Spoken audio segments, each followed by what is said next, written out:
എല്ലാവർക്കും അടുത്തൊരു വീഡിയോയിലോട്ട് സ്വാഗതം. എല്ലാ മാസവും ചെയ്യാറുള്ള ബിറ്റ്കോയിൻ്റെ മന്ത്ലി അപ്ഡേറ്റ് ആണ് ഈ ഒരു വീഡിയോ. കഴിഞ്ഞ മാസം ജൂലൈ മാസം എന്തൊക്കെ കാര്യങ്ങളാണ് നടന്നത് എന്ന് ജസ്റ്റ് ഒന്ന് റീക്യാപ്പ് ചെയ്തതിന് ശേഷം ഈ ഒരു മാസം ഓഗസ്റ്റ് മാസം എന്തൊക്കെ കാര്യങ്ങളാണ് നമുക്ക് എക്സ്പെക്ട് ചെയ്യാവുന്നത്, അതേപോലെ തന്നെ ബിറ്റ്കോയിൻ ബുള്ളിഷ് ആയിരിക്കുമോ ബെയറിഷ് ആയിരിക്കുമോ, അത്തരത്തിലുള്ള കാര്യങ്ങളെല്ലാം നമുക്ക് ഡീറ്റെയിൽഡ് ആയിട്ട് ഡിസ്കസ് ചെയ്യാം. എല്ലാവർക്കും അടുത്തൊരു വീഡിയോയിലോട്ട് സ്വാഗതം. എപ്പോഴും പറയുന്ന പോലെ ഒരു വീഡിയോ ഇൻഫർമേറ്റീവ് ആവുകയാണെന്നുണ്ടെങ്കിൽ ലൈക്ക് ചെയ്യുക, ആവശ്യമുള്ള ആളുകൾക്ക് ഷെയർ ചെയ്ത് കൊടുക്കുക. അതേപോലെ തന്നെ ഈ ഒരു ചാനൽ നിങ്ങൾ ഇതുവരെയും സബ്സ്ക്രൈബ് ചെയ്തിട്ടില്ല എന്നുണ്ടെങ്കിൽ സബ്സ്ക്രൈബ് ചെയ്യാൻ മറക്കാതിരിക്കുക. കഴിഞ്ഞ മാസം നമ്മൾ പ്രത്യേകം പറഞ്ഞിട്ടുണ്ടായിരുന്നു, ജൂണിൽ അച്ചീവ് ചെയ്യാത്ത ടാർഗറ്റ് എല്ലാം ജൂലൈയിൽ അച്ചീവ് ചെയ്യാനുള്ള എല്ലാ സാധ്യതയുണ്ട് എന്നുള്ളത്. അതായത് ജൂണിൽ നമ്മൾ പറഞ്ഞിട്ടുള്ള ഒരു ടാർഗറ്റ് പ്രൈസ് ആയിരുന്നു $1,24,000 എന്നുള്ളത്. പക്ഷെ അൺഫോർച്ചുനേറ്റ്ലി ജൂൺ മാസം ഈ ഒരു ജിയോ പൊളിറ്റിക്കൽ ഇഷ്യൂസും വാർ കാര്യങ്ങളൊക്കെ കാരണം കൊണ്ട് തന്നെ ആ ഒരു ടാർഗറ്റ് നമ്മൾ അച്ചീവ് ചെയ്തിട്ടുണ്ടായിരുന്നില്ല. മാർക്കറ്റ് ഭയങ്കര വോളട്ടൈലായിരുന്നു. പക്ഷെ കഴിഞ്ഞ മാസം നമ്മൾ പ്രത്യേകം പറഞ്ഞിട്ടുണ്ടായിരുന്നു, ജൂണിൽ എത്താത്ത ഈ ഒരു 1,24,000 എന്നുള്ളൊരു ടാർഗറ്റ് ജൂലൈയുടെ എൻഡോടുകൂടി എത്തും എന്ന് നമ്മൾ പ്രത്യേകം പറഞ്ഞിട്ടുണ്ടായിരുന്നു. എക്സാക്ട്ലി അതേപോലെ തന്നെ നമ്മളോട് നോക്കുകയാണെന്നുണ്ടെങ്കിൽ ജൂലൈയിലും ബിറ്റ്കോയിൻ്റെ പ്രൈസ് $1,23,236 വരെ പോയി. അതായത് ജൂലൈയിൽ ഇപ്പം നിലവിൽ ബിറ്റ്കോയിൻ്റെ ഓൾ ടൈം ഹൈ എന്ന് പറയുന്നത് $1,23,236 ആണ്. അത് മാത്രമല്ല ജൂലൈയിൽ closing price, monthly closing price എന്ന് പറയുന്നത് $1,15,750 ആണ്. അതായത് ബിറ്റ്കോയിൻ്റെ ചരിത്രത്തിൽ തന്നെ ഏറ്റവും ഹയസ്റ്റ് ആയിട്ടുള്ള മന്ത്ലി ക്ലോസ് ആണ് ഇപ്പോൾ നിലവിൽ ജൂലൈ മാസത്തെ മന്ത്ലി ക്ലോസ്. അതിനുശേഷം ബിറ്റ്കോയിൻ പ്രൈസ് ചെറുതായി ഒന്ന് താഴോട്ട് വരികയും ഇപ്പോൾ നിലവിൽ $1,14,632 ബിറ്റ്കോയിൻ ഇപ്പോൾ ട്രേഡ് ചെയ്യുന്നത്. ബിറ്റ്കോയിനെ സംബന്ധിച്ചിടത്തോളം വളരെ ബുള്ളിഷ് ആയിട്ടുള്ള ഒരു മാസമായിരുന്നു ജൂലൈ മാസം എന്നുള്ളതാണ് ഫസ്റ്റ് ഓഫ് ഓൾ നമ്മൾ മനസ്സിലാക്കേണ്ടത്. അതിനുള്ള മെയിൻ ആയിട്ടുള്ള കുറച്ച് റീസൺ നമ്മൾ നോക്കുകയാണെന്നുണ്ടെങ്കിൽ US വളരെ പോസിറ്റീവ് ആയിട്ടുള്ള ഒരു റെഗുലേറ്ററി ഫ്രെയിം വർക്ക് നിലവിൽ വന്നു എന്നുള്ളതാണ്. അത് നമ്മൾ കുറേ കാലമായിട്ട് പറയുന്ന ഒരു കാര്യമാണ്. ഈ ഒരു ട്രംപ് അഡ്മിനിസ്ട്രേഷൻ വന്നത് മുതൽക്ക് പറയുന്ന ഒരു കാര്യമാണ് ഈ ഒരു പോസിറ്റീവ് ആയിട്ടുള്ള റെഗുലേഷൻ കാര്യങ്ങൾ ഒക്കെ വരുന്നു എന്നുള്ളത്. അപ്പോൾ അതിന് വേണ്ട ഇത് ക്രിപ്റ്റോ കറൻസിനെയും ബിറ്റ്കോയിനൊക്കെ റെഗുലേറ്റ് ചെയ്യാനുള്ള അതിന് പോസിറ്റീവായിട്ടുള്ള സപ്പോർട്ടീവായിട്ടുള്ള മെയിനായിട്ടുള്ള 3 ആക്ട് ഗവൺമെൻറ് പാസ്സാക്കിയിട്ടുണ്ട്. ജീനിയസ് ആക്ട്, ക്ലാരിറ്റി ആക്ട്, അതേപോലെ തന്നെ ആൻറ്റി CBDC ആക്ട് എന്നുള്ള ഈ ഒരു 3 ആക്ടും കഴിഞ്ഞ ജൂലൈയിൽ US ഗവൺമെൻറ് പാസ്സാക്കിയിട്ടുണ്ട്. അത് വളരെ പോസിറ്റീവായിട്ടുള്ള ഒരു കാര്യമായിരുന്നു. കാരണം US ഒരു റെഗുലേറ്ററി ഫ്രെയിം വർക്ക് ക്ലിയർ ആയിട്ടുള്ള ഒരു ഗവൺമെൻറ് സപ്പോർട്ടും കാര്യങ്ങളൊക്കെ വരിക എന്ന് പറയുന്നത് ഗ്ലോബലി തന്നെ ബിറ്റ്കോയിൻ്റെ അഡോപ്ഷൻ കൂടാൻ വളരെ വലിയ രീതിയിൽ സഹായിക്കും. കാരണം US ഒരു പ്രോ റെഗുലേഷൻ വന്നു കഴിഞ്ഞ് പറഞ്ഞാൽ അത് ഓട്ടോമാറ്റിക്കലി യൂറോപ്പിലോട്ടും മിഡിൽ ഈസ്റ്റിലോട്ടും മറ്റുള്ള രാജ്യങ്ങളിലോട്ടൊക്കെ അത്തരത്തിലുള്ള same policies, crypto friendly policies വരാനുള്ള സാധ്യതയുണ്ട്. അപ്പോൾ അത് വളരെ ബുള്ളിഷ് ആയിട്ടുള്ളൊരു കാര്യമായിരുന്നു. അത് കാരണം കൊണ്ട് തന്നെയാണ് ജൂലൈയിൽ വളരെ ബുള്ളിഷ് ആയിട്ട് ബിറ്റ്കോയിൻ്റെ പ്രൈസ് മുകളിലോട്ട് പോയത്. അതിനോടൊപ്പം തന്നെ ഇപ്പോൾ നമ്മൾ നോക്കുകയാണെന്നുണ്ടെങ്കിൽ ബിറ്റ്കോയിൻ ETF വന്നിട്ടുള്ള മന്ത്ലി ഇൻഫ്ലോ എന്ന് പറയുന്നത് $6 ബില്യൺ വർത്ത് ഓഫ് ബിറ്റ്കോയിൻ ആണ് ബിറ്റ്കോയിൻ ETF ആളുകൾ ഇൻവെസ്റ്റ് ചെയ്തിരിക്കുന്നത്. അതായത് ജൂൺ മാസമായിട്ട് കമ്പയർ ചെയ്യുമ്പോൾ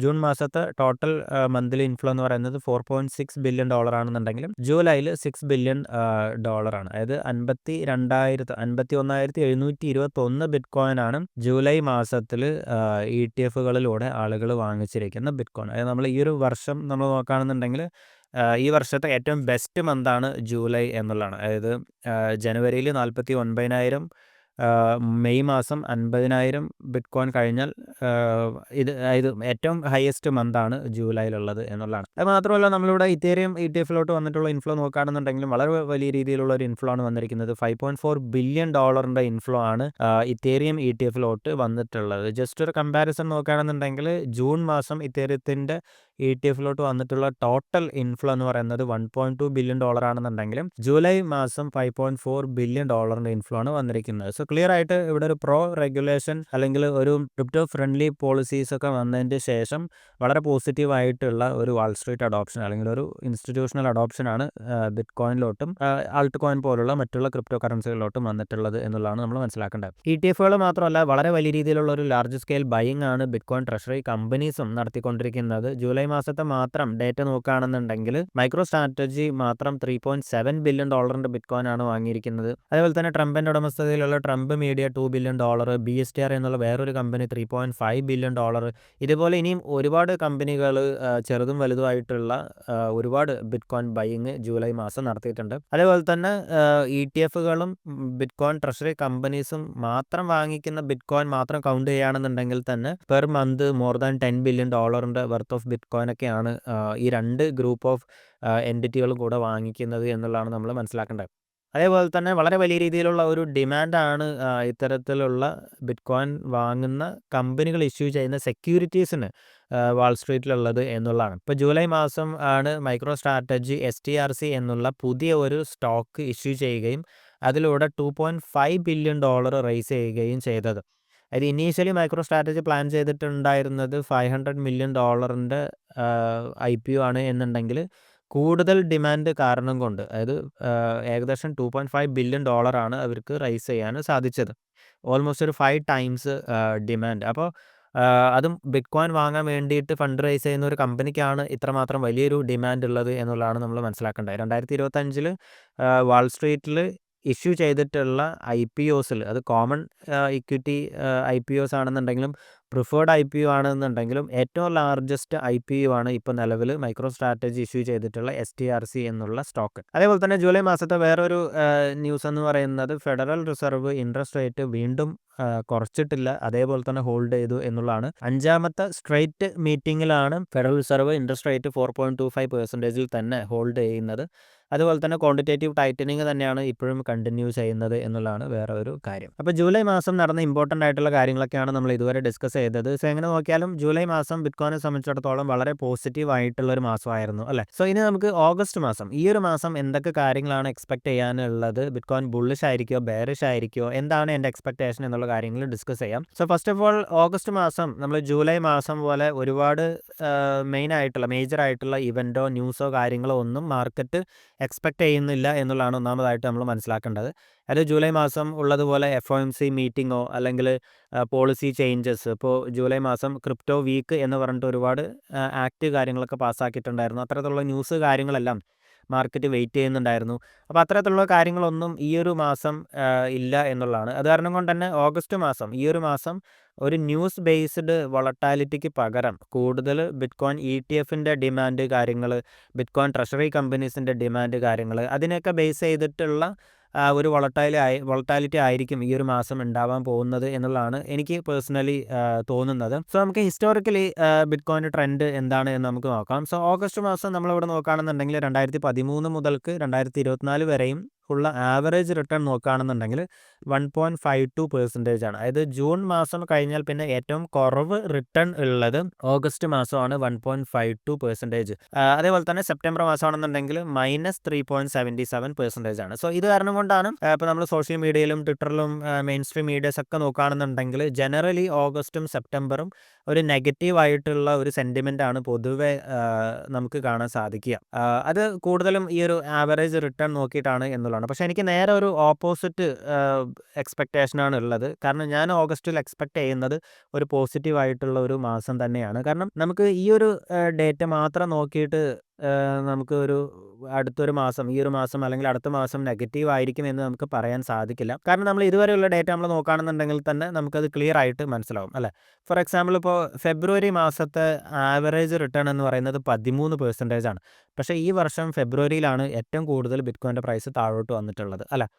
അതേപോലെ തന്നെ മാർച്ച് മാസമാണെന്നുണ്ടെങ്കിലും ബിറ്റ്കോയിൻ്റെ പ്രൈസ് ആവറേജ് റിട്ടേൺ എന്ന് പറയുന്നത് 12.21% ആണ്. പക്ഷേ മാർച്ചിലും ബിറ്റ്കോയിൻ്റെ പ്രൈസ് താഴോട്ട് വന്നിട്ടുണ്ട്. അതേപോലെ തന്നെ ജൂൺ മാസം നമ്മളോട് നോക്കുകയാണെന്നുണ്ടെങ്കിൽ നെഗറ്റീവ് റിട്ടേൺ ആണ്, പക്ഷേ പോസിറ്റീവ് ആയിട്ടുള്ള റിട്ടേൺ ആണ് ജൂൺ മാസം ഉണ്ടായിട്ടുള്ളത്. സോ ഓഗസ്റ്റ് മാസം അതേപോലെ ആവറേജ് റിട്ടേൺ 1.5% ആണ് എന്ന് പറഞ്ഞിട്ട് ഈ ഓഗസ്റ്റ് മാസം എന്തായാലും നെഗറ്റീവ് ആവും എന്ന് നമുക്ക് ഒരിക്കലും പറയാൻ സാധിക്കില്ല.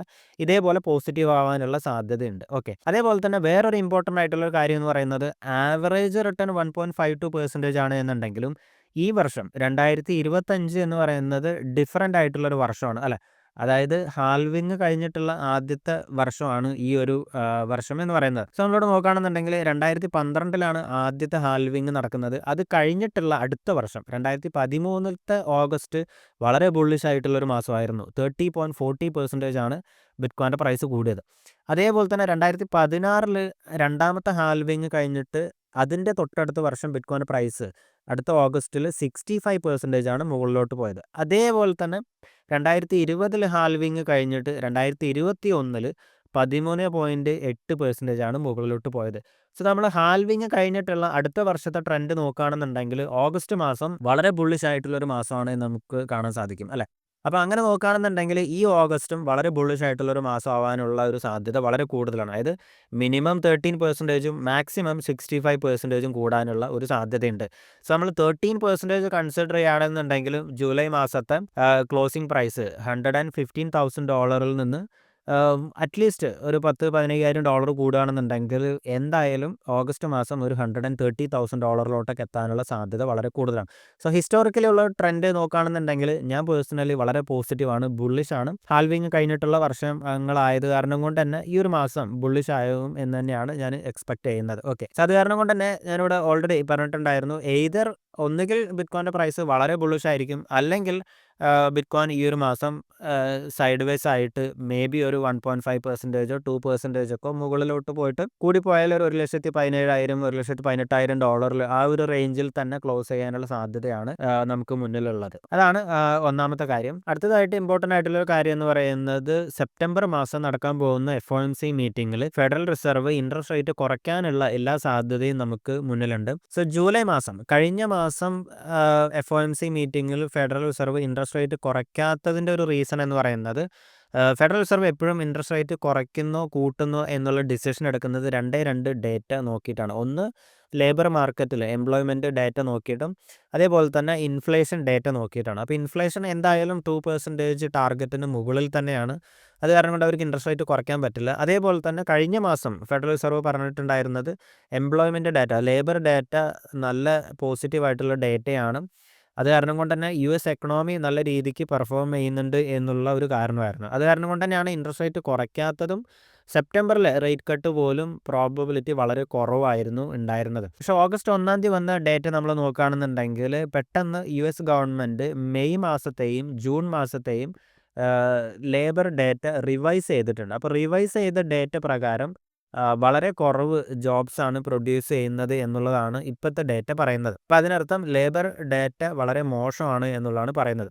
അപ്പോൾ ഇത് എന്തായാലും ഫെഡറൽ റിസർവിന് ഒരു പ്രഷറാണ്. അടുത്ത മീറ്റിങ്ങിൽ ഇൻട്രസ്റ്റ് റേറ്റ് കുറയ്ക്കാനുള്ള എല്ലാ സാധ്യതയും നമുക്ക് മുന്നിലുണ്ട്. അത് കാരണം കൊണ്ട് തന്നെയാണ് നമ്മളിവിടെ CME വാച്ച് ടൂൾ നോക്കുകയാണെന്നുണ്ടെങ്കിൽ സെപ്റ്റംബർ 17 നടക്കുന്ന FOMC മീറ്റിങ്ങിൽ 0.25% ഇൻട്രസ്റ്റ് റേറ്റ് കട്ട് ചെയ്യാനുള്ള പ്രോബബിലിറ്റി 81.5% ആണ്.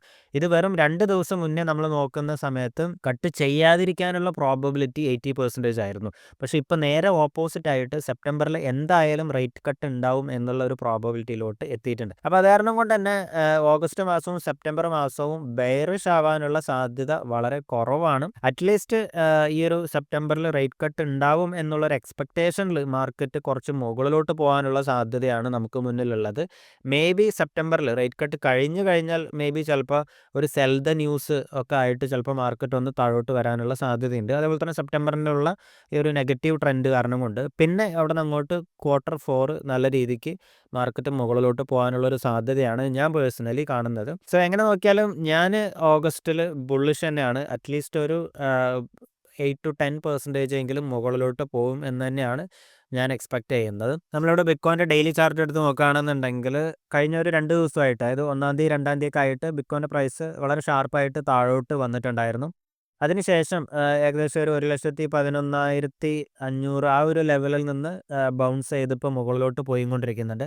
സോ ഈ ഒരു ട്രെൻഡ് കണ്ടിന്യൂ ചെയ്യുമെന്ന് തന്നെയാണ് ഞാൻ എക്സ്പെക്റ്റ് ചെയ്യുന്നത്. കാരണം ഈ ഒരു 2 ദിവസമായിട്ടുള്ളൊരു സെൽ ഓഫ് എന്ന് പറയുന്നത് ബിറ്റ്കോയിൻ സ്പെസിഫിക് ആയിട്ടുള്ള എന്തെങ്കിലും ന്യൂസ് കാരണങ്ങളോ കൊണ്ടോ ഒന്നുമല്ല. പകരം സ്റ്റോക്ക് മാർക്കറ്റിൽ വളരെ വലിയ രീതിയിലുള്ളൊരു സെൽ ഓഫ് ഉണ്ടായിട്ട് അതിൻ്റെ ഒരു റിഫ്ലക്ഷനാണ് നമ്മൾ ബിറ്റ്കോയിനിലും കാണുന്നത്. ഇപ്പോൾ 31 ഒക്കെ ആയിട്ട് വന്നിട്ടുള്ള ഈ ഒരു ലേബർ മാർക്കറ്റ് ഡേറ്റ പ്രകാരം സ്റ്റോക്ക് മാർക്കറ്റ് വളരെ വലിയ രീതിയിൽ സെൽ ഓഫ് നടന്നിട്ടുണ്ട്. ഇപ്പോൾ S&P 500 ആണെന്നുണ്ടെങ്കിലും നാസ്ഡാക്ക് ആണെന്നുണ്ടെങ്കിലും ഒക്കെ ഏകദേശം 2% താഴോട്ട് വന്നിട്ടുണ്ട്. ഈവൻ ഗോൾഡ് വലിയ രീതിയിൽ മുകളിലോട്ട് പോയിട്ടുണ്ട്. അപ്പോൾ അതിൻ്റെ ഒരു റിഫ്ലക്ഷനാണ് നമ്മളിപ്പോൾ 2 ദിവസമായിട്ട് ബിറ്റ്കോയിനിൽ കാണുന്നത്. പക്ഷേ ഈ ഒരു ട്രെൻഡ് വീണ്ടും റിവേഴ്സ് ചെയ്ത് മുകളിലോട്ട് പോകും എന്ന് തന്നെയാണ് ഞാൻ എക്സ്പെക്റ്റ് ചെയ്യുന്നത്. അതിനുള്ള ഒരു കാരണം എന്ന് പറയുന്നത് 96% ആളുകളും, അതായത് ബിറ്റ്കോയിൻ ഹോൾഡ് ചെയ്യുന്ന 96% ആളുകളും ഇപ്പോഴും പ്രോഫിറ്റിൽ തന്നെയാണ്. അപ്പോൾ പ്രോഫിറ്റിൽ അൺറിയലൈസ്ഡ് ഗെയിൻസ് ഉണ്ടാകുമ്പോൾ ഷോർട്ട് ടേം സെല്ലേഴ്സ് എന്തെങ്കിലും ഒരു പാനിക് ന്യൂസ് കാര്യങ്ങൾ വരുമ്പോഴേക്കും വലിയ രീതിയിൽ സെൽ ഓഫ് ചെയ്യും എന്നുള്ളതാണ്. അതിൻ്റെ ഒരു കാരണം കൊണ്ടാണ് ബിറ്റ്കോയിൻ്റെ പ്രൈസ് ഷോർട്ട് ടേമിൽ ഒന്ന് താഴോട്ട് വന്നിട്ടുള്ളത്. അപ്പോൾ നമ്മൾ ഗ്ലാസ്നോഡ് ഡേറ്റ നോക്കുകയാണെന്നുണ്ടെങ്കിൽ 1 തീയതി ഉണ്ടായിട്ടുള്ള സെൽ ഓഫിൽ 85% ആളുകളും ഷോർട്ട് ടേം ഹോൾഡേഴ്സാണ്. അപ്പോൾ ഷോർട്ട് ടേം ഹോൾഡേഴ്സ് ന്യൂസിൽ എന്തെങ്കിലുമൊക്കെ ഒരു നെഗറ്റീവ് ന്യൂസ് കാണുമ്പോഴും പെട്ടെന്ന് ഇത് സെല്ല് ചെയ്യും. അപ്പോൾ ഓട്ടോമാറ്റിക്കലി ബിറ്റ്കോയിൻ്റെ പ്രൈസ് കുറയുകയാണ് ചെയ്യുന്നത്. അപ്പോൾ എന്തായാലും ബിറ്റ്കോയിൻ്റെ പ്രൈസ് ഈ ഒരു ട്രെൻഡ് റിവേഴ്സ് ചെയ്ത് വീണ്ടും മുകളിലോട്ട് പോകും എന്ന് തന്നെയാണ് ഞാൻ എക്സ്പെക്റ്റ് ചെയ്യുന്നത്. സോ എന്തായാലും ഈ ഒരു വീഡിയോ എല്ലാവർക്കും ഹെൽപ്ഫുള്ളായി ഇൻഫോർമേറ്റീവ് എന്ന് വിശ്വസിക്കുന്നു. നിങ്ങളുടെ ഒപ്പീനിയൻ എന്താണ്, നിങ്ങളുടെ കമൻറ്റ് എന്താണ് എന്നുള്ള കാര്യങ്ങൾ കമൻറ്റ് സെക്ഷനിൽ എന്നെ അറിയിക്കുക. അതേപോലെ തന്നെ ഈ ഒരു വീഡിയോ ഇൻഫോർമേറ്റീവ് എന്ന് വിശ്വസിക്കുന്നു. ഇൻഫോർമേറ്റീവ് ആണ് എന്നുണ്ടെങ്കിൽ എപ്പോഴും പറയുന്ന പോലെ ലൈക്ക് ചെയ്യുക, ആവശ്യമുള്ള ആളുകൾക്ക് ഷെയർ ചെയ്ത് കൊടുക്കുക. അതേപോലെ തന്നെ ഈ ഒരു ചാനൽ നിങ്ങൾ ആദ്യമായിട്ടാണ് കാണുന്നത് എന്നുണ്ടെങ്കിൽ സബ്സ്ക്രൈബ് ചെയ്യാൻ മറക്കാതിരിക്കുക. അടുത്തൊരു വീഡിയോ ആയിട്ട് കാണുന്നവരേക്കും ബൈ.